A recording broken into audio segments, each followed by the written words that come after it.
కొన్నట్టు రికార్డు ఉండాలి కదా. గాల్లో ఎక్కడ అమ్ముడు పోదు ఇవాళ భారతదేశం. చాటుగా అమ్మడం ఇన్ని లక్షల కిలోలు ఎక్కడి నుంచి సాధ్యం అవుతుంది? ఇన్ని లక్షల కిలోలు నెయ్యి చేయాలంటే దానికి రెండింతలు వేసుకోండి. ఇప్పుడు మామూలు నెయ్యి కంటే కూడా ఇది రెండింతలు కలిపితేనే కదా వచ్చేది. అప్పుడు ఆ కెమికల్స్ కొనాలి కదా వీళ్ళు.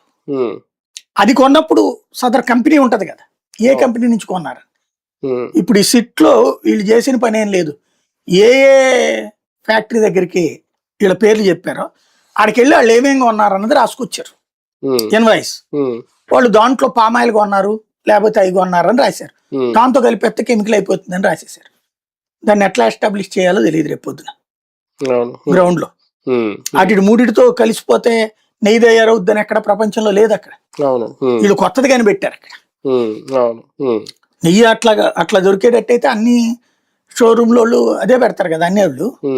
ఇప్పుడు ఇంకోటి అదేది ఒక కావు కూడా లేదు. నిజం, డైరీల దగ్గర ఎవరి దగ్గర ఆవు ఉండదు అసలు. మిగతా డైరీల దగ్గర కూడా ఏ ఆవులు లేవు, పాలు కూడా ఉండవు బయట. ఇప్పుడు ఏంటది, మన పల్లెటూళ్ళలో ఏం చేస్తారు, పాల సేకరణ కేంద్రం అని ఉంటుంది. ఇప్పుడు హెరిటేజ్కి ఎన్ని ఆవులు ఉన్నాయి చెప్పండి, విజయ డైరీకి ఎన్ని ఆవులు ఉన్నాయి, సంగం డైరీకి ఎన్ని ఆవులు ఉన్నాయి, తిరుమల డైరీకి ఎన్ని ఆవులు ఉన్నాయి. రైతుల నుంచే కదా పాల సేకరణ అంతా. మరి ఆడైనంతే కదా, డైరీ వాడు ఆవులు పెంచుతాడా?